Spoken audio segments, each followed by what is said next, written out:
Feminism is what we say it is. And we say that feminism is the problem. Putting the conversation where it needs to be, this is the Vanguard Report.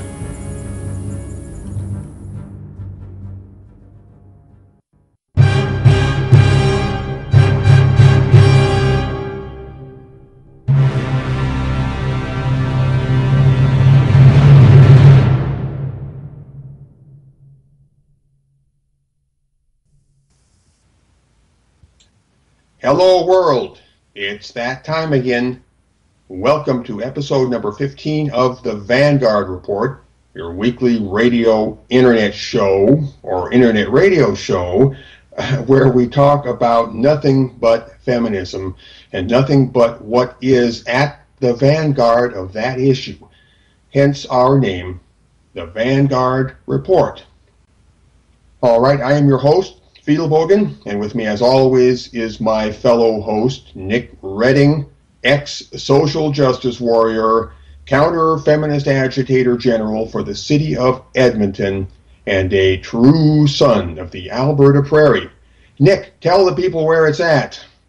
Where it's at is Edmonton, Alberta, on September 23rd.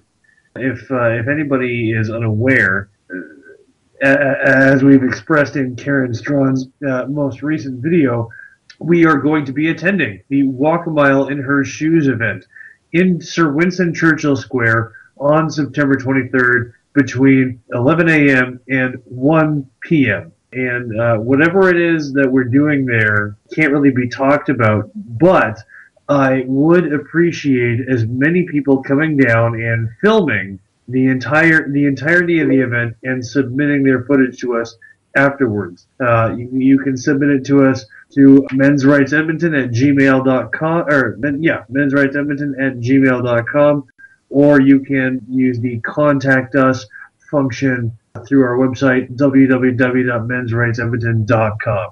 Thank you very much. Thank you, Nick. Thank you very much, everybody. I'm sure you'll give Nick your full support, Nick and all the folks up at mensrightsedmonton.com. I know what the plan is for the Walk a Mile parade, but my lips are sealed. Anyway. Sorry. And one more thing before I go. Can everybody please make as much hullabaloo about our presence as possible? Hullabaloo. That's a good word. And encourage others to make as much hullabaloo as possible. That's a really big element, ladies and gentlemen. Thank you. I'm gone for good. Gone for good. All right. Yes, Nick is right. Hullabaloo is the most common element in the universe, I think, next to hydrogen. It is a very important element. All right. Episode 15 is the episode that went south. I'll tell you why. The script for this episode fell into the black hole of file corruption, something about input-output error. Anyway, all the work I did on that script, poof, it's gone. Well, actually, parts of it were backed up, and next week I will reconstruct the intended episode 15 and make it into episode 16. I will reconstruct it. But for this week, we had to come up with something real quick, like on the fly, and I wasn't about to write a whole script in less than 90 minutes. So I thought I'd just read something to you. And what I'm going to do today is read to you what you've always heard about, this famous Poison Manifesto that we talk about and that we have available on the web for you to read and download. Today I'm going to read the doggone thing right out loud in my own voice, or at least as much of it as I can cram into the 1 hour of this program. And so, with no further ado, let's get started with the Poison Manifesto. A couple of preliminary words here. The Poison Manifesto, that is the unofficial name for this. It is officially titled Feminism Poisons Women, a Political Statement. But that's quite a mouthful, so we've taken to calling it the Poison Manifesto, which is a lot easier, and it has a ring to it. Anyway, here we go with the reading of the Poison Manifesto, or as much as I can get in the next hour. Feminism Poisons Women, a Political Statement. The present statement carries a harshly provocative title. That is deliberate because the title is a hook. Our main purpose is to excite the reader's anger or curiosity and inspire further investigation. Our secondary purpose is to leave an indelible mark on the reader's memory, whether the reader agrees with us or not. So, what is feminism? How does it poison women, and what should we do about this? Our statement will involve these and related questions. Feminism is many things, but for now it will suffice to know that feminism is antagonistic toward men and all things male. We gain this knowledge both by long study of objective reality and by reasoning from an irrefutable premise that feminism is the project to increase the power of women. That's what it is. This leads us to wonder precisely how far the feminist project proposes to increase that power, and we are forced to conclude that the project has no clearly stated upper limit. The problem assumes a particular urgency when we consider that the growth of female power would hit a wall if it did not, at some point, begin to meld itself with state power. Hence, the feminist project could not but infiltrate the machinery of state, and if pushed far enough, could issue only in a totalitarian level of government control, ostensibly for the benefit of women. In light of all this, we must ask if the feminist project means to increase the power of women infinitely. For want of any credible feminist statement to the contrary, we must reckon that it does, and make all further reckonings accordingly. To increase the power of women infinitely, by whatever means, would certainly make female power clash with male power. Here, women would confront a choice: to either rein in their own power or to go on increasing it by overriding male power. To choose the former would terminate the feminist project. To choose the latter would advance the project, but only with a steady erosion of male autonomy. Again, as suggested, this would logically entail the growth of an anti-male state. Such a posture of affairs would issue only in a subjugation of men, and to acquiesce in such a thing would comport only with antagonism toward men. So we conclude that the feminist project in its unfettered form amounts to a campaign of anti-male aggression, and would add that such a campaign is tantamount to war. We further conclude that such a war is bound to inflict collateral damage on humanity at large. In acknowledging that such collateral damage is bound to happen, we affirm that men and women share a social ecology where damage to any part of the system has systemic consequences. Thus, in declaring that feminism poisons women, we are recognizing the systemic implications of a feminist war which poisons men.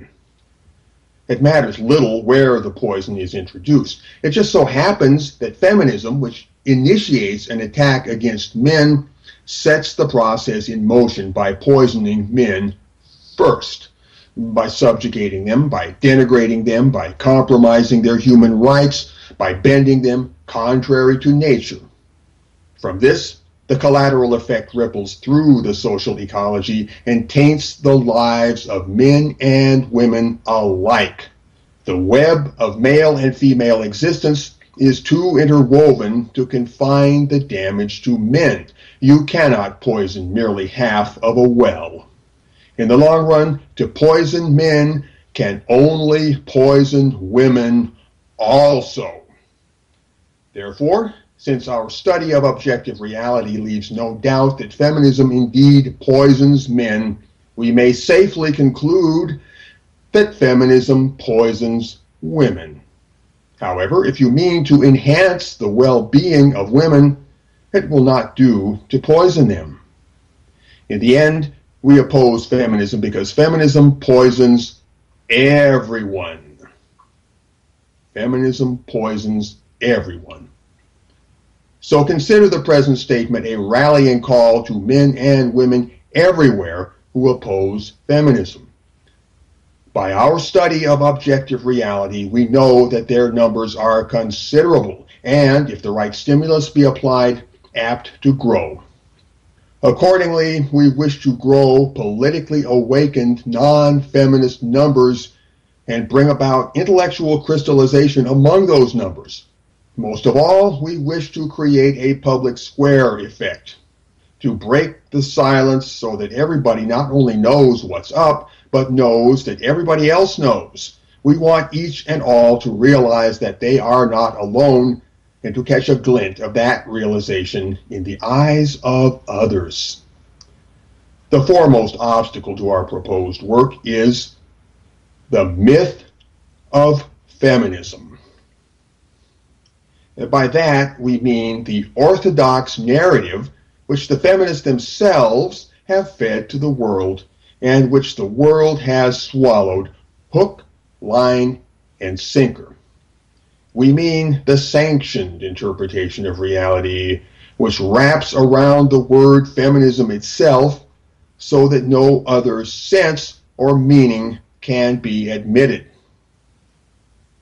Hardly a conversation anywhere does not lie beneath the shadow of feminism's narrative, and hardly a thought can take flight independently of that narrative. Such is the power of the feminist myth.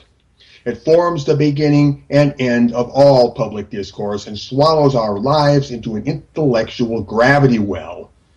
As a controlling paradigm of the present age, the myth of feminism spreads its power over most of the earth. Opposed to the myth of feminism stands the reality of feminism, the part which it is not polite to talk about. It is this reality that we labor to unmask in peeling away the myth layer by layer. Our impolite counter-feminist project is to subvert the orthodox meaning of the word feminism itself. But that is only the beginning.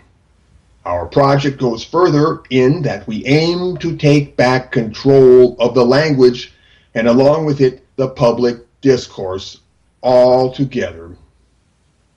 The myth of feminism is one with the system of feminist lying.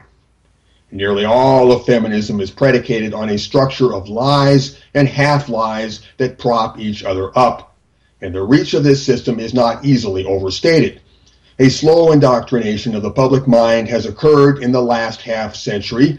One dubious proposition after another has passed unchallenged, hardening into commonly accepted dogma, and forming the intellectual substrate not only for progressively greater distortions, but for institutional changes predicated upon such distortions.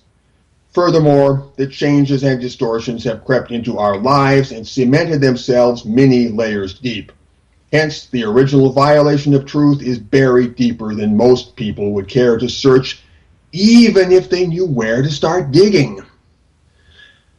Our approach is post-argumental, meaning that the time for argument is past. Mutual quest for truth in good faith is a wasted occupation when you are dealing with feminists, for we have learned by hard experience that they have 1,000 tricks to sabotage this. Briefly, they do not wish to know what they do not wish to know. Likewise, they do not wish to make known what they do not wish to make known. Either way, they have a vested interest in concealment. so nearly everything they say promotes the myth of feminism and veils the reality of it. And if we choose to transact within their categories, we validate their discourse and defeat ourselves before we speak a single word. The feminists aim to keep doing what they are doing until they exhaust every inherent possibility which the feminist project contains. Their method is cyclical and dialectical, and they will redefine their project in a radical way whenever the original definition no longer serves them. That, too, is part of the feminist project. They will repeat this time and again, even contradicting earlier stated principles if, by so doing, they can extract just one more drop of female empowerment. They will do all of this and more until some intervening power, human or otherwise, puts a stop to it. That is why we are post-argumental, because we know that persuasion effort is wasted on most feminists, who will always find a way to dodge, deflect, or derail anything we wish to communicate. We are not totalitarian. We are not the thought police. We do not wish to modify feminist belief, but only to uncouple that belief from the power to act upon it in pernicious ways. Briefly, we wish to modify outward feminist behavior from the outside. That is because we know they will never modify their outward behavior from the inside as long as they feel secure in their power. So our policy is to increase non-feminist power, chiefly by growing our numbers and making our presence more keenly felt within the public discourse. This will modify outward feminist behavior because it will make the feminists less smug. They will draw back into their shells a bit and moderate their tone a bit, and that is what we want them to do. Every time they draw back a bit, we advance a bit, occupy more space, and operate with more freedom and ease. Thus secured, we become free and easy, and this draws more of the world to our side. Once again, to argue with these people in hope of persuading them is a wasted occupation. Our effort is to whittle down their power, a slice here, a slice there. So, we direct our persuasive force at the many non-feminists who are ready, nay, eager, to be persuaded. In this way, we consolidate our own power and make our job easier. The master plan is to confront the feminist project with an autonomous power that goes its own way without consulting feminism. This autonomous power equates to the aggregate political will of non-feminist men and women everywhere. To say that this power goes its own way without consulting feminism means that it operates outside the myth of feminism altogether. That myth has been overthrown, and along with it, the power of the myth to organize personal or political life. Less abstractly, you may look any feminist in the eye and say, "Excuse me, I am not a feminist, so I am not bound to swallow anything you have told me." Remember that they do not know the chain of reasoning which leads to your conclusion, and since you don't owe them any answers, you have no duty to explain it. It matters only that by this one curt gesture you have vacated the myth and gone your own way. Truly, this is where the road branches off. The personal and political ramifications of such a gesture are without limit, and you have a lifetime to explore them. To be sure, that is a small victory, but the formula is what matters. In time, such individual victories will accumulate and join forces demographically. The micro will merge into the macro, and having reached a tipping point, it will enter the public square, where the sum of personal power becomes political power.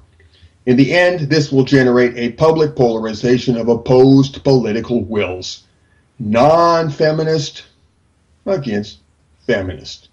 Everybody will know, and most importantly, everybody will know that everybody will know that everybody will know that everybody will know, etc., etc. That's the public square effect. Feminism will go through an existential crisis where it is forced to negotiate coexistence with an other and made to lose its collective solipsism under the harsh glare of the world's gaze. The other is the combined political will of non-feminist men and women everywhere.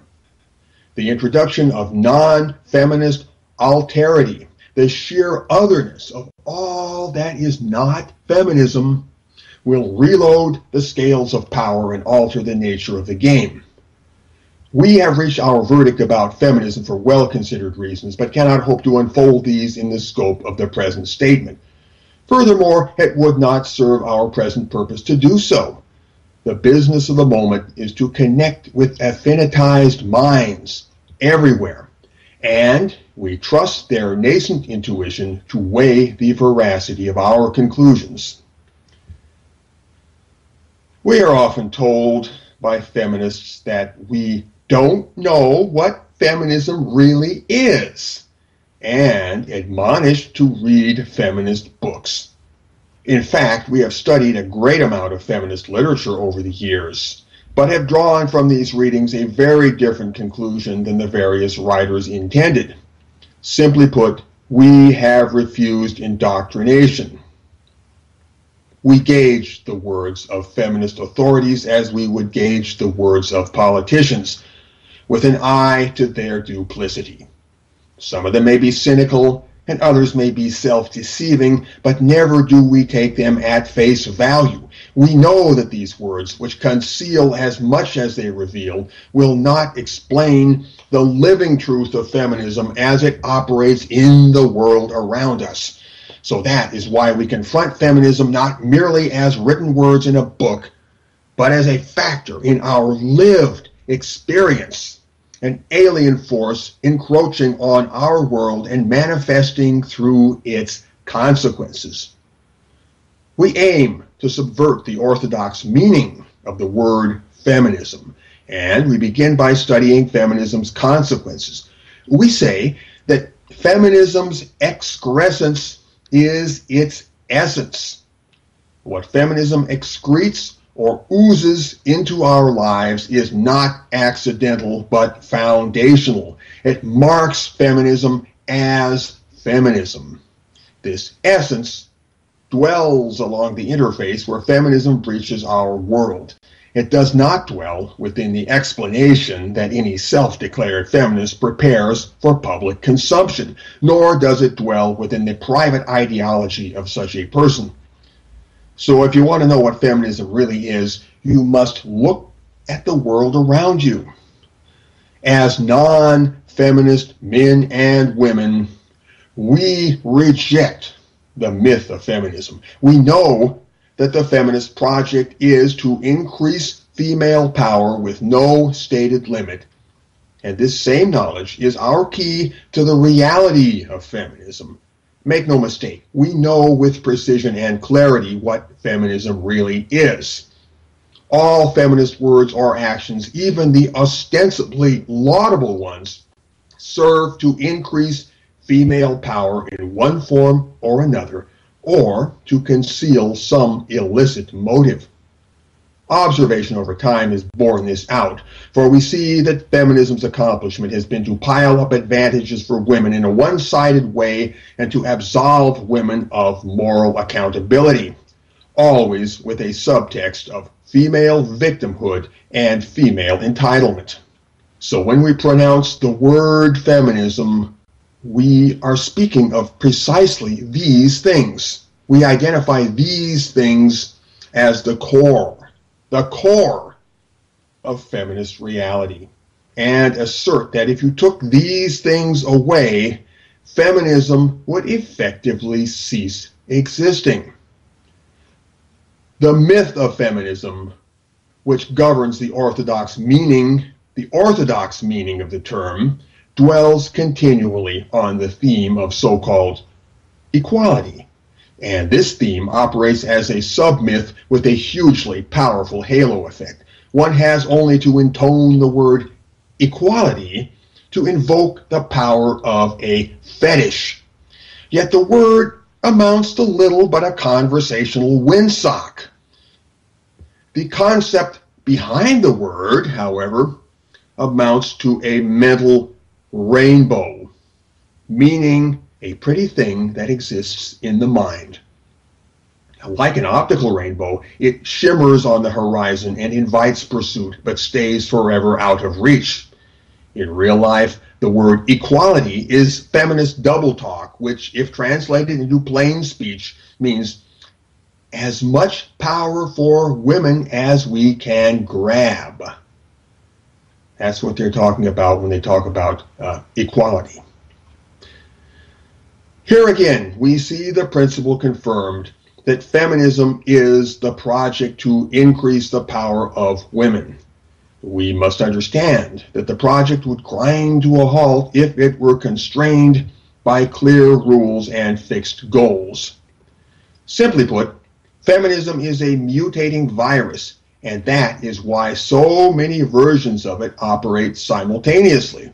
Feminism's drive for power cannot be sustained without endlessly switching the rules and pushing the goalposts further and further down the field. And the chimerical notion of equality serves this strategy to perfection. It is this, the reality of feminism and not the myth, which holds our interest. In the end, feminism is precisely what we as non-feminist men and women declare it to be. We can't help wondering why mere self-description as a, quote, feminist bestows any special authority to define feminism. Feminism's inconsistency, fuzzy boundaries, and failure to self-police makes the definition of it a universal concern and an open shop. You are as much entitled to call feminism a destructive force sweeping through my world, while unindoctrinated into feminism, as to say the same about a tornado, while uninstructed in meteorology. No, you don't need a weatherman to know which way the wind blows.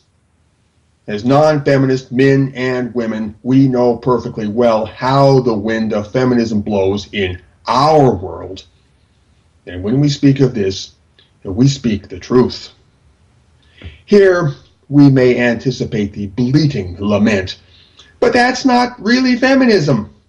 To which we can only reply, oh, yes, it is.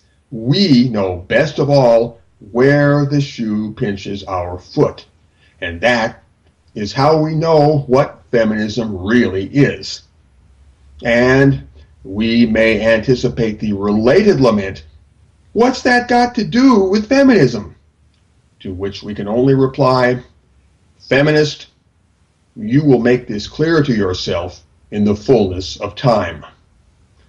We do not speak untruthfully about feminism. Rather, we speak the complete truth about it, minus feminist approval. Feminism's greatest lie is a lie by omission. It does not tell the complete truth about itself, not even to itself. As politically activated non-feminists, we mean to remedy their omission. That they will hate what we are doing shall not deter us. We know that in the end, the only way to stop the feminists from playing games with the word feminism is to claim that word and control the meaning on our own account. Let me say that again.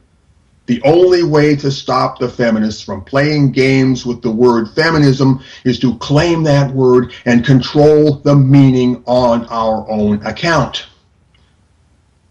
Hence, we declare the definition of feminism to be fair game for non-feminist men and women. The feminists will check their privilege and resign themselves to this. Feminism is an earthly power whose legitimacy we are entitled to question, and if we find it detrimental, we are entitled to seek remedy. That said, we do seek, by both direct and indirect methods, to undo feminism as a normative cultural mythology. One more time. We seek by both direct and indirect methods to undo feminism as a normative cultural mythology. The real question is not whether all feminists are a certain way, but whether all feminism is a certain way. That is a subtle distinction, but critically important, because feminism's prevailing tendency takes a form which can be broadly mapped and modeled. That said, we do not hesitate to paint all of feminism with a broad brush and to characterize it as, at best, an advocacy movement for the sole benefit of women, and at worst, a hate movement driven by disaffection toward the male sex.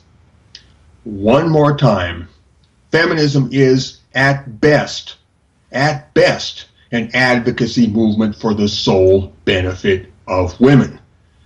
And at worst, feminism is a hate movement driven by disaffection toward the male sex. We understand feminism as an endlessly growing social organism, distributed across the culture and across all points on the political spectrum. This organism draws its lifeblood from many quarters, and it is difficult to distinguish feminism proper from everything which upholds it or sustains it. And that is, we cannot always pinpoint where feminism ends and the rest of the world begins. It's tricky. However, if we bear in mind that feminism is fed by a cultural supply chain, then we will understand that this chain may be interrupted to good effect when we apply the necessary actions to the necessary links. In this pragmatic manner, feminism may finally be isolated as a target of operations. The non-feminist revolution is a primordial pushback against feminism. It is a force of nature which cannot be suppressed. However, the exact form this revolution eventually takes will be either chaotically reactive or politically conscious. That is up to us. One can hope that it will be politically conscious, for this will minimize unpleasant developments and efficiently pave the road to a post-feminist future. We're not there yet. We're in the feminist present, and the post-feminist future is what we're aiming for. So that is why we have conceived the counter-feminist project, to make the non-feminist revolution politically conscious. One more time, to make the non-feminist revolution politically conscious. The counter-feminist project is multifaceted, socially distributed, and holistic, for we have concluded that a social organism, such as feminism, must be countered by another social organism that works to block it or neutralize it. Consider the celebrated fable of the 6 blind men and the elephant. Feminism, to be sure, is much like the elephant, a collection of parts that can't be isolated from each other lest we miss knowing what we are dealing with. But we are nothing like those blind men. We may specialize in different parts of the elephant, but our sight is keen, and we know how the beast looks from every direction. So, the counter-feminist social organism is distributed exactly as the task requires. Different operators in different sectors will apply the necessary actions, informing each other continually of developments and adjusting the plan as contingencies arise.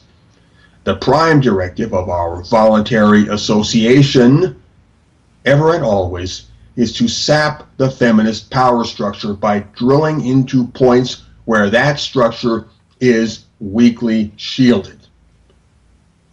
Yes, we sap the feminist power structure by drilling into points where that structure is weakly shielded. The nameless feeling that something is wrong has been growing for many years. We have searched hard for answers. We have studied deeply. We have conversed far into the night. The shape of the problem has yielded gradually to our analysis, and we have released our knowledge by stages to the world. Feminism is the name we give to the problem. We have taken control of that word and what it means because those who formerly controlled it have tried to propagate a myth. Our effort is to thwart this and show the world something different. In the course of our work, we have discovered a pair of social taboos which hold the world in an iron grip, and we have seen that the problem is deeply rooted in these taboos. First, the taboo against naming feminism as a pernicious force in human affairs. Second, the taboo against treating male existence as a thing of inherent value. Counter-feminist action is based on a systematic and escalating violation of these taboos, and networks of groups and individuals will carry out the project in a variety of innovative ways.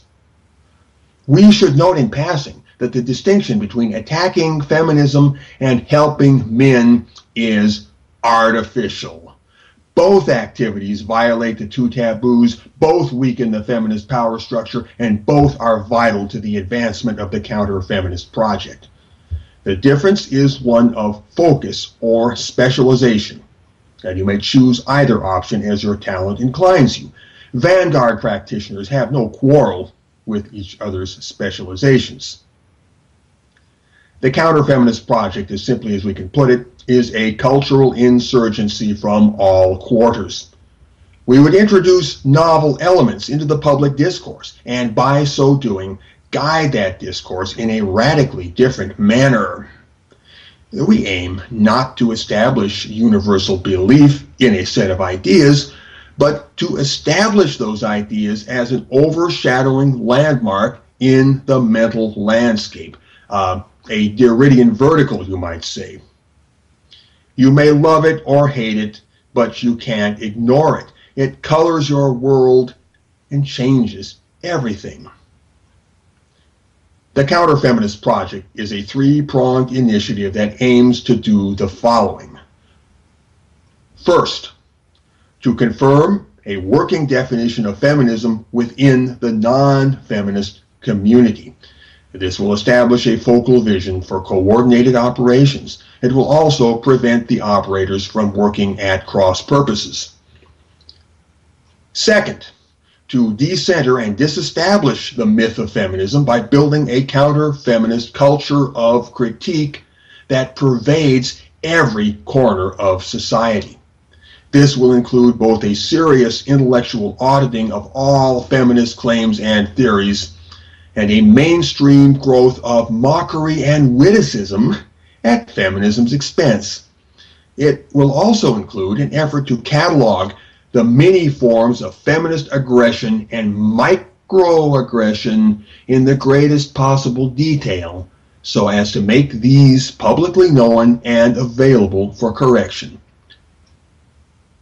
Third, to promote conventional issues-based activism, such as lawsuits, lobbying, standing for public office, letter campaigns, street demonstrations, petitions, and pro-male good works in the community. We recognize that such activities will generate publicity, attract members, and weaken the feminist power structure in general. Hence, we deem them good. Here we have depicted the counter-feminist project in broad strokes.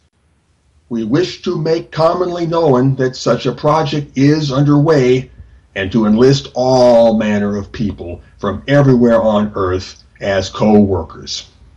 The present statement is cast upon the world like a net which gathers affinitized minds.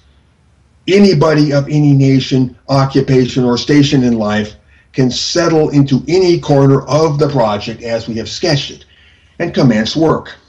The nature of their involvement is limited only by their imagination. The project indeed has been going on for years, and keen observers will know that the community of affinitized minds is growing quickly.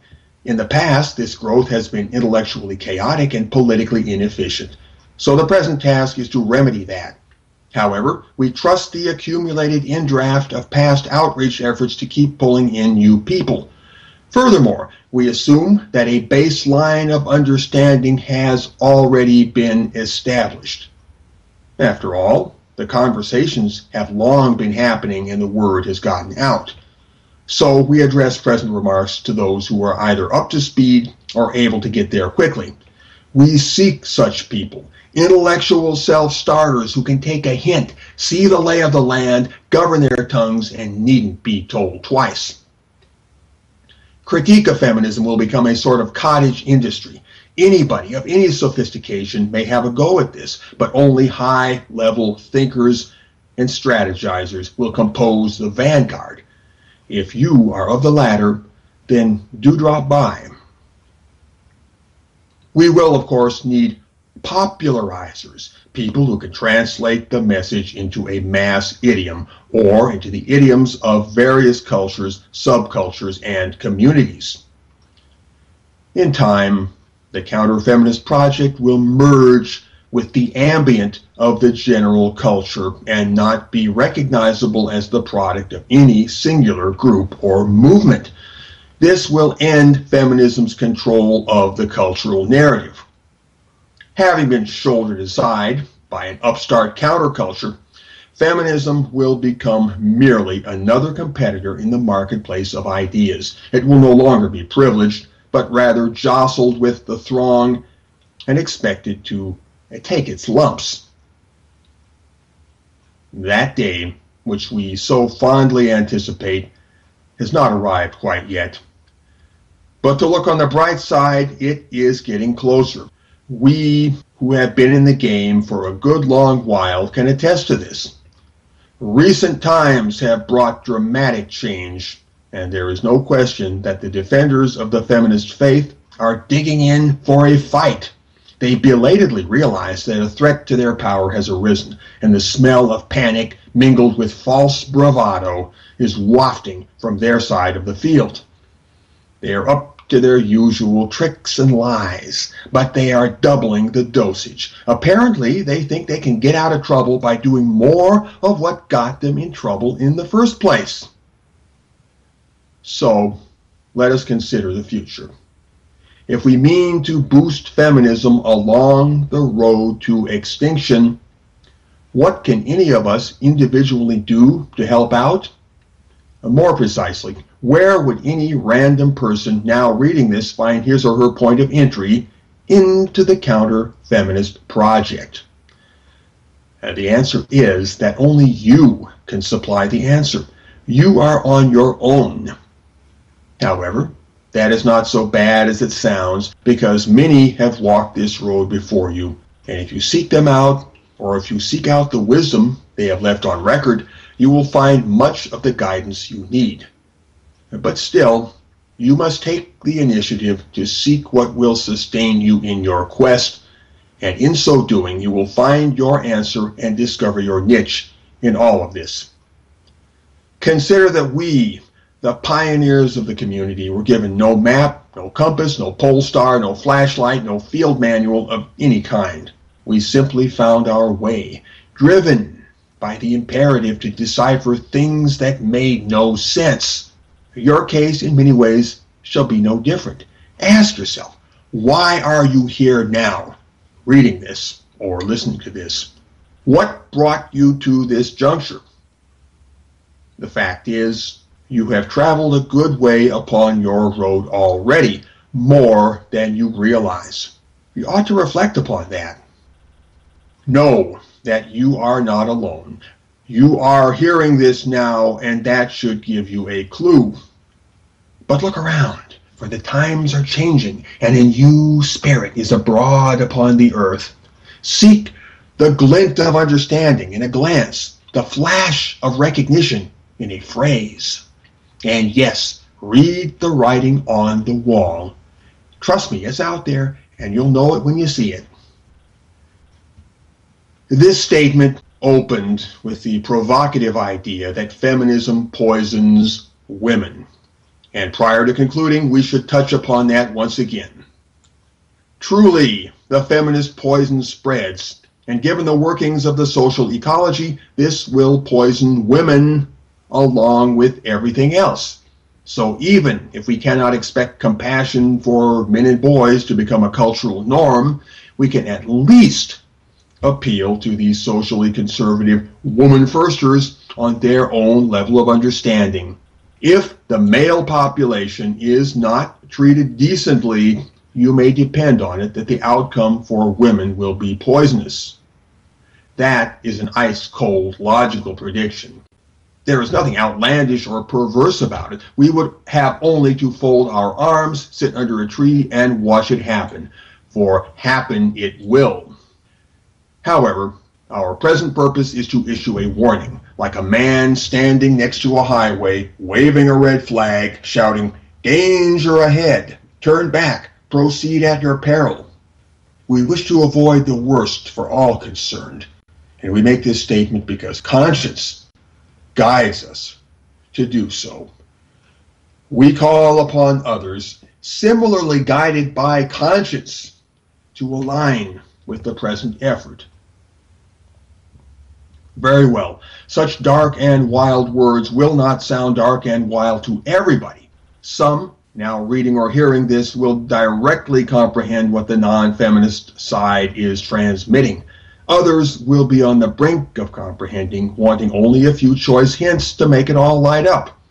Either way, there is a ready public to be reached, and reached we shall. In 3 years, 5 years, 12 years, words like these will settle into place and make perfect sense to a critical mass of people.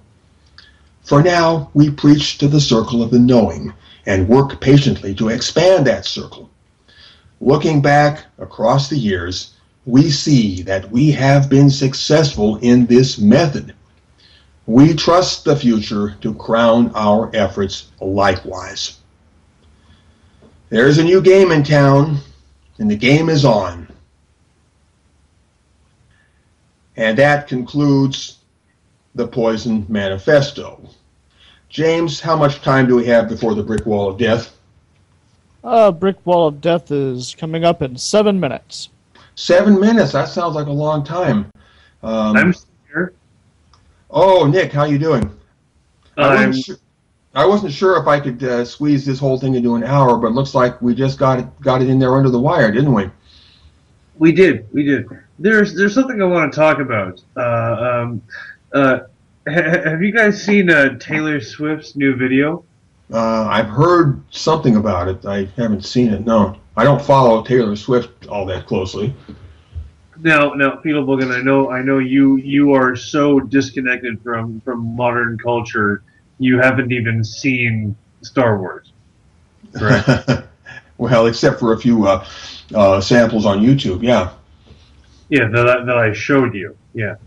Yeah, I know. I should work on that. But go ahead. What about Taylor Swift? The point is that you Taylor Swift's new video. It's about her. The whole thing is her with all these very specialized dancers. You've got cheerleaders, ballerinas, hip hop like break dancers.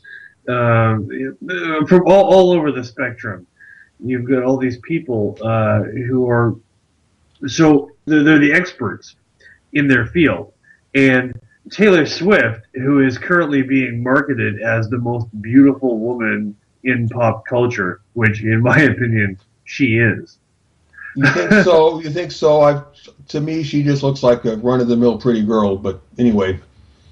Well, in any case, it's likely her personality that makes me feel that, or the personality that she's marketed as having.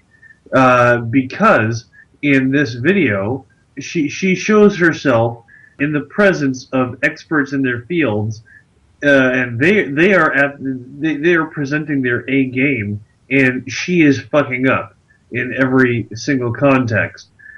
And that's no good. No, it is. It's great.